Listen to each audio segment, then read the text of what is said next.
I feel like everyone is excited. We're heading into, this is a big day for us anyway. Yes, Pioneer Day too. Is so much fun. Add that to the excitement. Yeah, and we're kicking it off with the Olympics, which is going to be phenomenal. How are my shoes still on? I don't know. All this excitement is going to knock my socks off. He's going to knock his socks off. Stop. Get out of here. All right. We've got a great shot from Cache Valley. He gives me the giggles, folks. I can't help it. Amazing shot. Kurt, thank you for sending this. 8:52 is when the sun officially went down. Phenomenal sunset. Kurt, I hope you're doing well. Happy Pioneer Day. That Cache Valley view brings in the smoke. Check out this time lapse coming out of Washington County. This is St. George. Look at the winds blowing as the storms were progressing this evening, taking from the old airport. So you know the bluff I'm talking about, looking down in Washington County as the storm clouds moved in. They kept active conditions this afternoon and evening. Satellite radar shows the last few hours as those storms push to the south, they begin to dwindle. We lose that daytime heating as this daily repeat performance of storms has shown up. We also saw some storms up towards the Uinta Basin. Quieter conditions out there tonight. The forewarned radar shows most of that activity to our neighboring state of Nevada, but in the Beehive State, we've quieted down, which is good news. But tomorrow, the threat of storms does stick around for your holiday. Heads up there.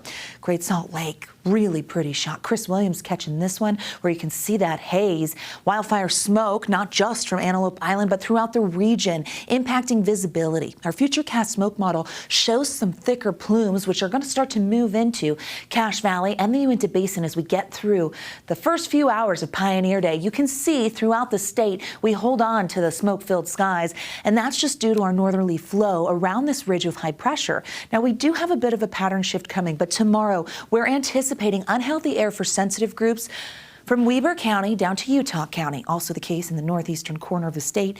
Moderate air for the rest of northern Utah. It's not just elevated particulate matter, it's ozone as well during the day. But as we looked at current conditions, we know that that elevated particulate matter is out there tonight. Okay, it was hot today. We hit triple digits, so great way to beat the heat. Head to the mountains. Marlene caught this one from Reeders Canyon. So pretty. It's wildflower season. 101 for that high in Salt Lake City. We hit that on the money. 108 in St. George. Lots of triple digits in southeastern Utah. 90s elsewhere.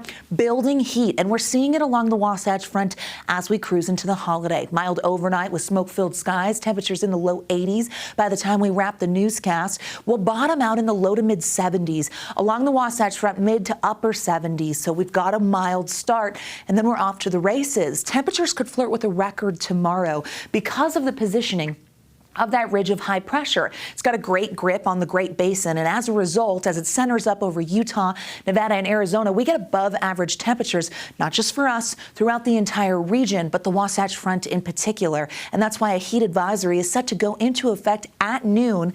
This includes northern Utah, the Great Salt Lake Desert and Mountains, portions of Juab and Millard County, Cache Valley, high heat. We've been forewarning you throughout the week, but as you're out celebrating, you have to be careful. Temperatures could get as hot as 104. On top of that, we still have moisture trapped underneath the ridge. There's that high pressure. And so with moisture potential and this high heat, we'll see instability and the chance of afternoon and evening thunderstorms. Well, it revisits the Beehive State. That general thunderstorm threat put out by the Storm Prediction Center includes the West Desert as well as the southern half of the state. Futurecast kind of walks us through the timing here.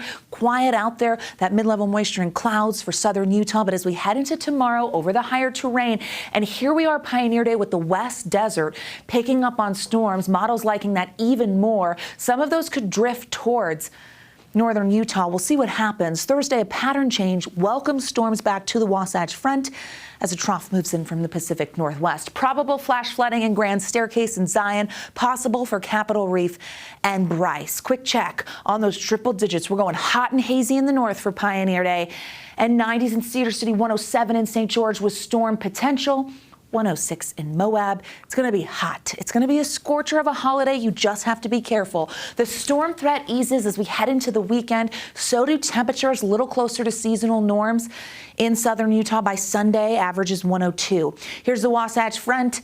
Really hot for your Pioneer Day. Celebrate safely. 90s with wet weather potential coming back Thursday and Friday to the Wasatch Front.